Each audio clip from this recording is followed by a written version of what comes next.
Today's topic is body image, so we asked a couple of 20-something girls to discuss it from a Christian perspective.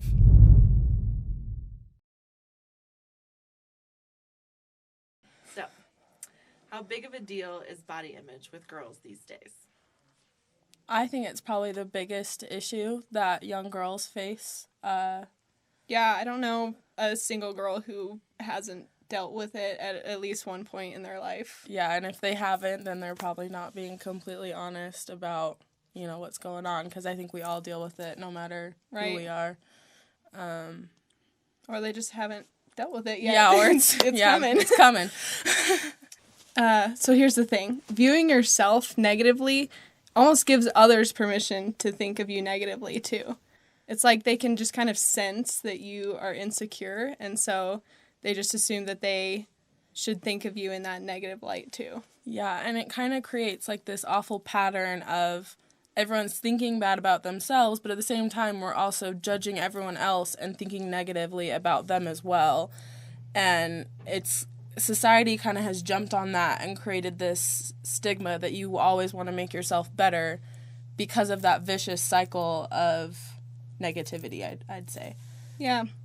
It's like a habit. It's like the first thing that we think of because we're so used to just watching society kind of pick on, the looks of women. And so it's just like the first thing that we think of as, like, ourselves. Yeah. Like, as a young woman, when I look in the mirror, the first thing I look at is like, oh, this is what's wrong with me.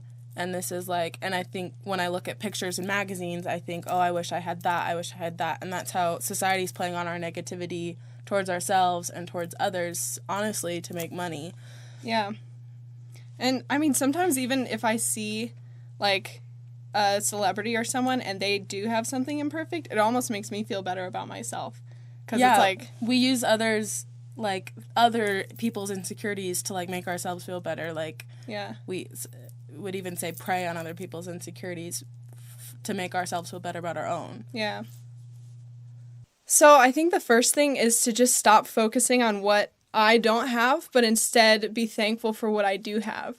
I think it's a mentality thing. And so just changing your mentality from negative to positive and to go into this thankfulness instead of just kind of beating yourself down. Yeah. It's huge. It changes everything. Because everyone is insecure. Like, it doesn't matter whether you're insecure about how big you are or even how small you are or, how tall or short. Like, everyone has those insecurities, every shape, size, and color.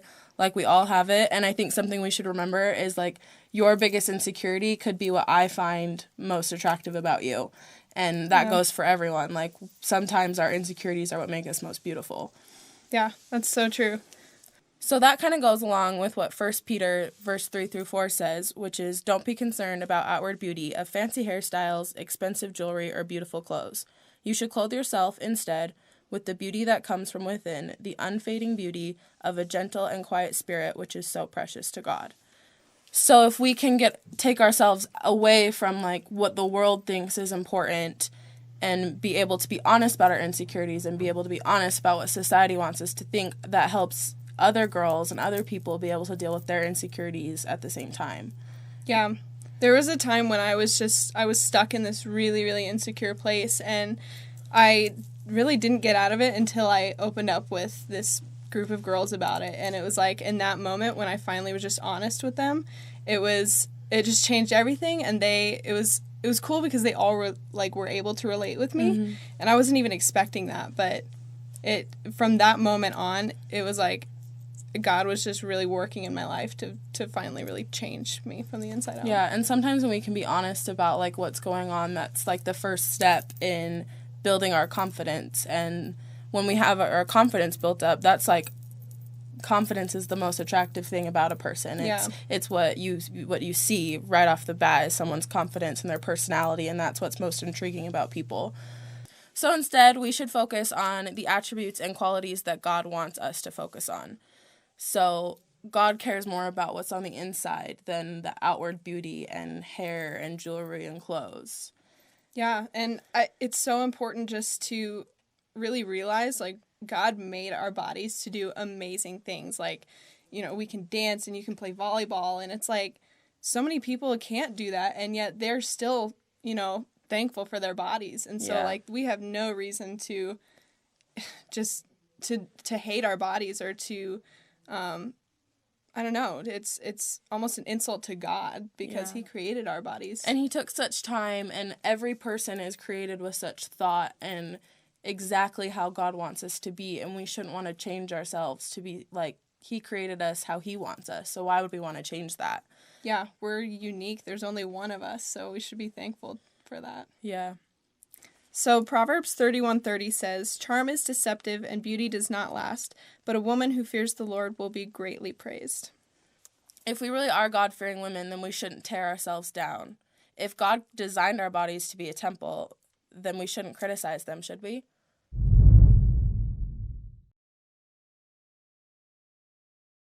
So use the questions below to talk about this with a mentor or group, and be sure to check out our resources on the website for more Christian women topics.